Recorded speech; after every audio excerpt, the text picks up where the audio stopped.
Throughout human history, countless empires have risen and fallen, but none have shaped the world as profoundly as the Roman Empire. Its legacy surrounds us even today, in our laws, our architecture, our languages, our politics, and even in the calendar we use. Yet Rome began as nothing more than a small settlement on the banks of the Tiber River. Over centuries, it grew into the greatest superpower of the ancient world, only to collapse in a dramatic and unforgettable fall. This is the story of how Rome was born, how it conquered the world, and how, after nearly 1,000 years of dominance, it finally crumbled. A story of ambition, betrayal, innovation, war, and ideas that survived long after the empire itself died. Let's begin at the very beginning. Roman tradition tells a story that blends myth and identity. Two twins, Romulus and Remus, were abandoned as infants and left to die by the river. A she-wolf discovered them, nursed them, and kept them alive until they were taken in by a shepherd. As adults, the brothers founded a new city, but a dispute over its future turned violent, and Romulus killed Remus, becoming the first king of Rome. It's a myth, but it reveals a deeper truth about Roman culture. Rome was forged through conflict, ambition, and an unbreakable will to survive. Historically, Rome emerged in the 8th century BC. It was ruled by kings, many of them influenced by the more advanced Etruscan civilization to the north. The Etruscans gave Rome engineering techniques, religious rituals, city planning, cultural structures. But early Romans resented absolute monarchy. They wanted something different, something new. Round 509 BC, Romans overthrew their last king, Tarquinius Superbus, and founded the Roman Republic.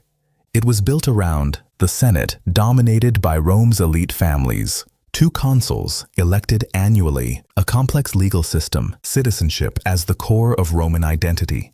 The Republic was unlike any government before it, a mixture of democracy, aristocracy, and strong legal tradition. And it became the engine that powered Rome's rise. The Samnite Wars and Italian expansion. For centuries, Rome fought its Italian neighbors. The most dangerous were the Samnites, fierce mountain warriors. These conflicts taught Rome military discipline, road building, tactical flexibility, political adaptation. By the end of the Samnite Wars, Rome commanded all of Italy. But its greatest enemy still waited across the sea. To the west, on the North African coast, stood Carthage, a wealthy, powerful maritime empire. Rome and Carthage were destined to clash. The First Punic War. Rome built a navy from scratch and, after decades of brutal sea battles, won. The Second Punic War. Then came Rome's greatest crisis. A brilliant Carthaginian general, Hannibal Barca, marched across the Alps with tens of thousands of soldiers and war elephants. He defeated Rome in devastating battles at Trebia, Lake Trasimene, and Cannae, one of the worst defeats in Roman history. But the Romans possessed a unique strength, unyielding persistence. After years of stalemate, Rome counterattacked in Africa. Hannibal was defeated at Zama. Carthage lost, and Rome became the dominant power of the Mediterranean. With Carthage subdued, Rome turned eastward to Greece, Macedonia, Asia Minor. Greeks had philosophy, science, art, and literature, and Romans admired it deeply. But admiration didn't stop conquest. Rome absorbed the Greek world, fusing Greek culture with Roman power.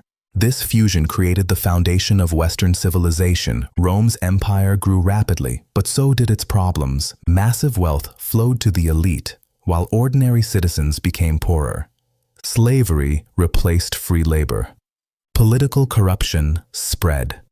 The Republic was too old and rigid to govern a superpower. 2 brothers, Tiberius and Gaius Gracchus, tried to reform Rome by redistributing land and limiting elite power. The Senate responded with violence. Both brothers were killed. Rome had crossed a line. Political murder became a tool of government. Next came 2 powerful leaders. Gaius Marius, a reformer and military innovator. Lucius Cornelius Sulla, an aristocratic general. They plunged Rome into a brutal civil war. Sulla became the first Roman general to march on Rome with his own army. Republican tradition was dying. Then came Julius Caesar, one of the most famous figures in history. As governor of Gaul, he conquered vast territories and built unmatched popularity. The Senate feared his power and ordered him to disband his army. Instead, in 49 BC, Caesar crossed the Rubicon River, an act of rebellion, declaring, "The die is cast." Civil war erupted. Caesar emerged victorious and became dictator. But on the Ides of March, 44 BC, he was assassinated by senators who believed they were saving the Republic. They were wrong. His death triggered even greater chaos.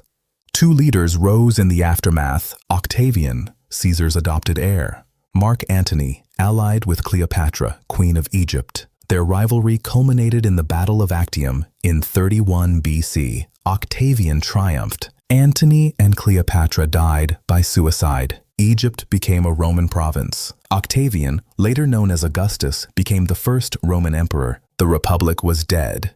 The empire had been born. Under Augustus began the Pax Romana, the Roman peace, a period of stability lasting nearly 2 centuries.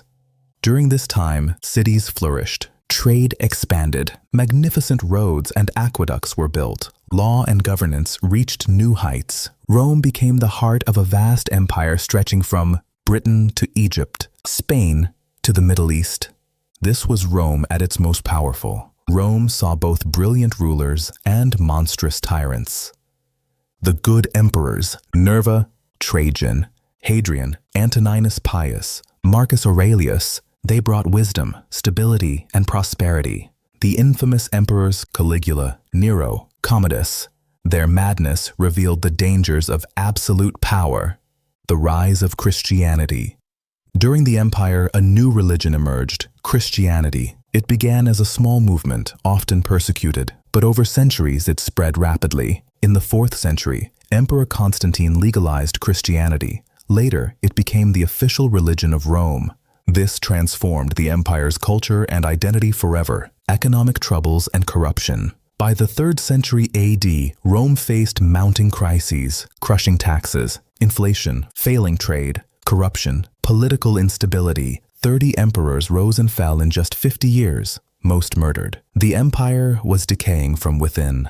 As Rome weakened, new threats appeared. Germanic tribes and nomadic groups pressed against the frontiers: Visigoths, Ostrogoths, Vandals, and the terrifying Huns. Rome struggled to defend its massive borders. In 410 AD, the Visigoths sacked Rome. The first time in 8 centuries, the Eternal City fell. By 476 AD, the Western Roman Empire was exhausted. Its economy had collapsed, its armies were filled with foreign mercenaries, and its leaders were powerless. The last emperor, Romulus Augustulus, was deposed by the Germanic leader Odoacer. This moment marks the official fall of the Western Roman Empire. However, the Eastern Roman Empire, known as the Byzantine Empire, survived for another 1,000 years. Rome had fallen, but its legacy endured.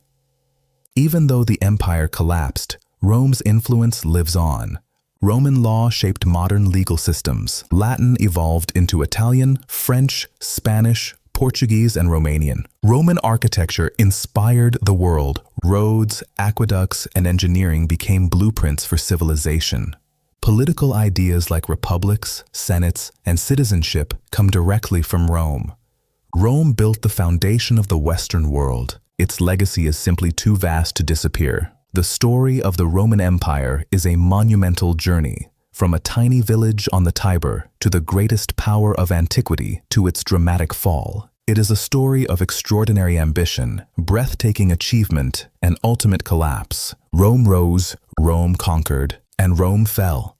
But Rome never truly died. Its spirit lives on. In our languages, our buildings, our governments, and our very culture. More than 2,000 years later, the world is still shaped by the empire that once ruled it.